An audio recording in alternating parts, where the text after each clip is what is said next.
1914 సంవత్సరంలో ఒక డ్రైవర్ కార్ని ఒక తప్పు టర్నింగ్ తిప్పడం వలన ఒక వ్యక్తి చనిపోయాడు. ఆ వ్యక్తి చనిపోవడం వలన రెండు దేశాల మధ్య యుద్ధం మొదలైంది. ఆ రెండు దేశాల మధ్య యుద్ధంలో బయట దేశాలు జోక్యం చేసుకుని దాన్ని ప్రపంచ యుద్ధంగా మార్చారు. ఆ ఒక్క వ్యక్తి చావు కాస్త 90 లక్షల మంది సైనికుల మరణంగా మారింది. 2 కోట్ల మందికి పైగా సైనికులు గాయపడ్డారు. 80 లక్షల సామాన్య ప్రజలు ఆకలితో మరియు ప్రత్యర్థులు చేసిన దాడుల్లో చనిపోయారు.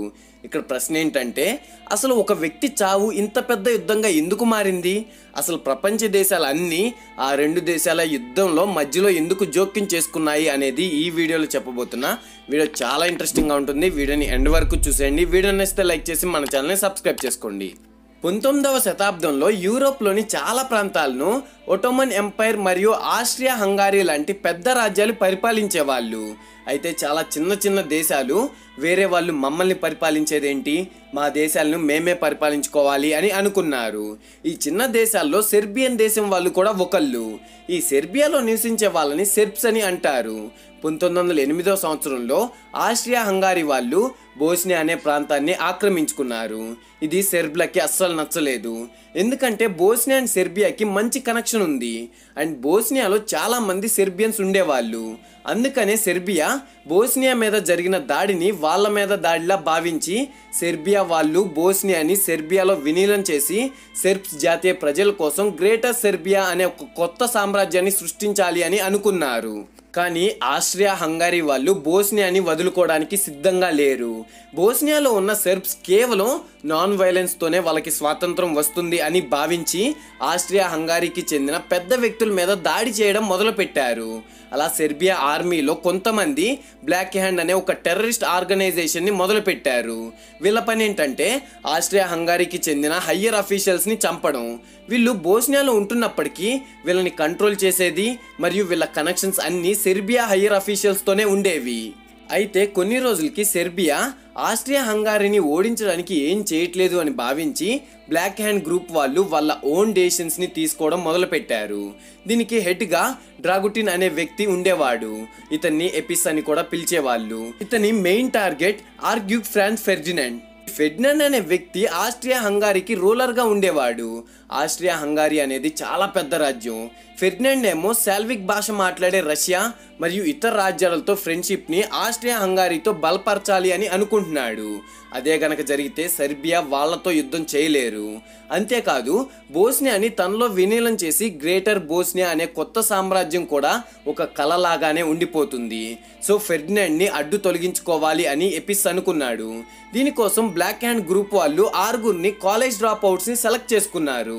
వీళ్ళ 6గురికి సెర్బియన్ మిలిటరీ వాళ్ళ సహాయంతో ఆయుధాలని ఎలా ఉపయోగించాలో ట్రైనింగ్ ఇప్పించాడు. అది మే 26, 1914 సంవత్సరం. వాళ్ళ 6గురికి ఒక్కొక్కరికి ఒక్కొక్క గన్ మరియు 6 గ్రెనేడ్స్తో పాటు సైనైడ్ని ఇచ్చి ఆర్డర్స్ కోసం వెయిట్ చేయమని చెప్పి సెర్బియా నుంచి బోస్నియాకి తిరిగి పంపించేశాడు. అలా వాళ్ళ 6గురు బోస్నియా క్యాపిటల్ అయిన సరేవో అనే ప్రాంతానికి చేరుకున్నారు. అది జూన్ 28, 1914 సంవత్సరం. ఫెర్డినాండ్ తన భార్య అయిన సోఫియాతో కలిసి ఆస్ట్రియా హంగారీకి కిందున్న బోస్నియాకి వెళ్ళాడు. ఆ రోజు బోస్నియాలో తినని చంపడానికి వచ్చిన 6గురిలో ఒకడు ఫెర్డినాండ్ కార్ మీద గ్రెనేడ్ని వేశాడు. అయితే ఆ గ్రెనేడ్ మిస్ అయింది. ఫెర్డినాండ్ వెనుకున్న వాళ్ళల్లో 20 మందికి గాయాలయ్యాయి. ప్లాన్ ఫెయిల్ అయిపోవడంతో దొరికిపోతామనే భయంతో చనిపోదామని సైనైడ్ని ఉపయోగించాడు. అది కూడా పనిచేయలేదు.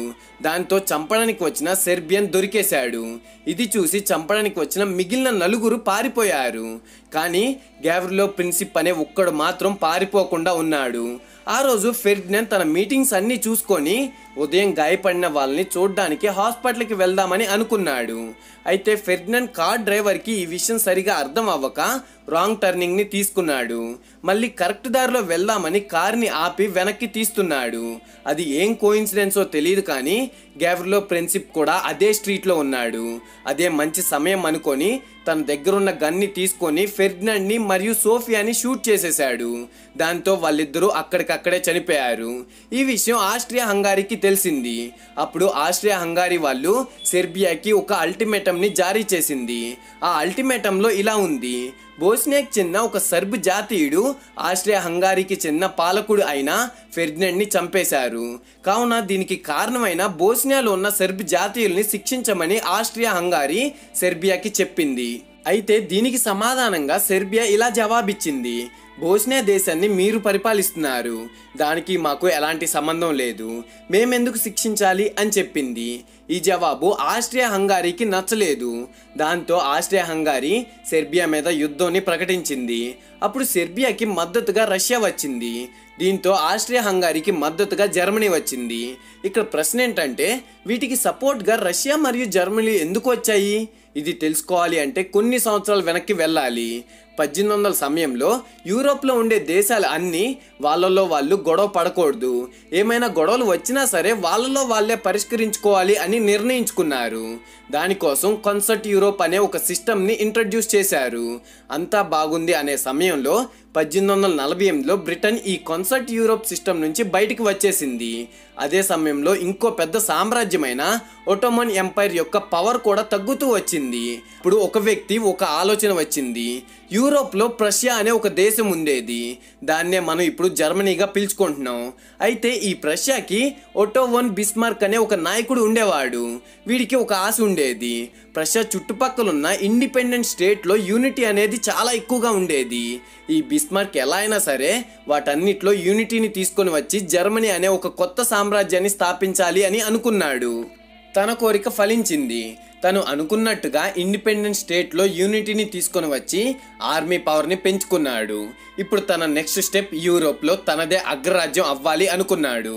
అయితే అప్పట్లో డెన్మార్క్లో జర్మన్స్ కూడా ఉండేవాళ్ళు. సో డెన్మార్క్ని ఆక్రమించాలి అనుకున్నాడు. పక్కనే ఉన్న ఆస్ట్రియాతో చేతులు కలిపి డెన్మార్క్ మీద యుద్ధం ప్రకటించాడు. ఆ యుద్ధంలో జర్మనీయే గెలిచింది. బిస్మార్క్ అంతటితో ఆగలేదు.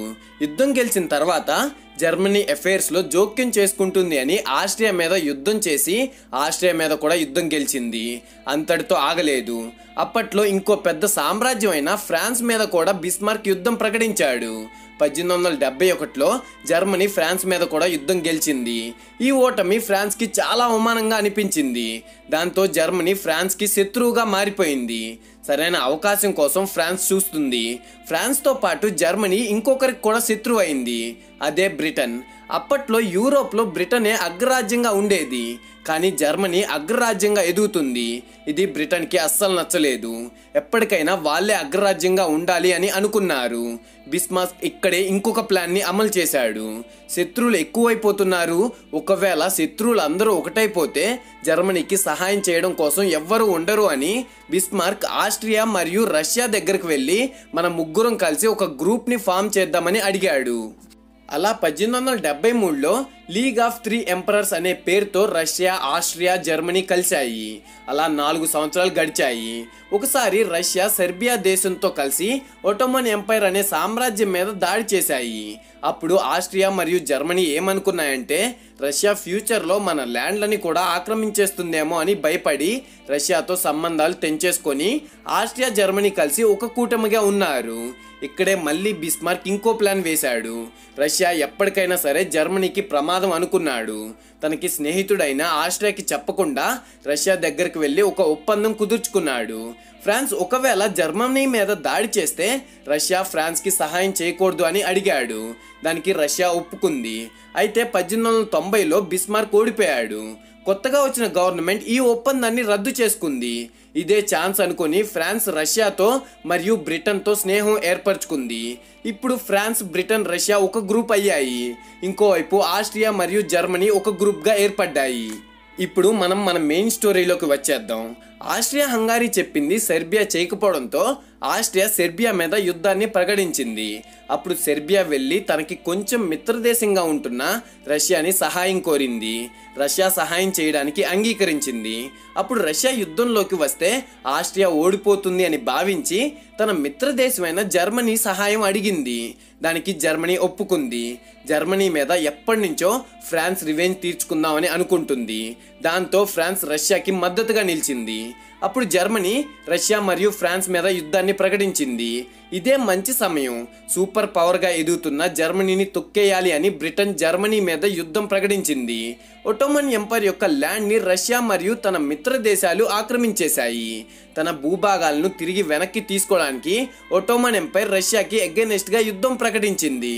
అలా జర్మనీ, ఆస్ట్రియా, ఒట్టోమన్ ఎంపైర్ కలిసి ఒక గ్రూప్ ఫామ్ చేసి వాటికి సెంట్రల్ పవర్స్ అనే పేరుని పెట్టుకున్నారు.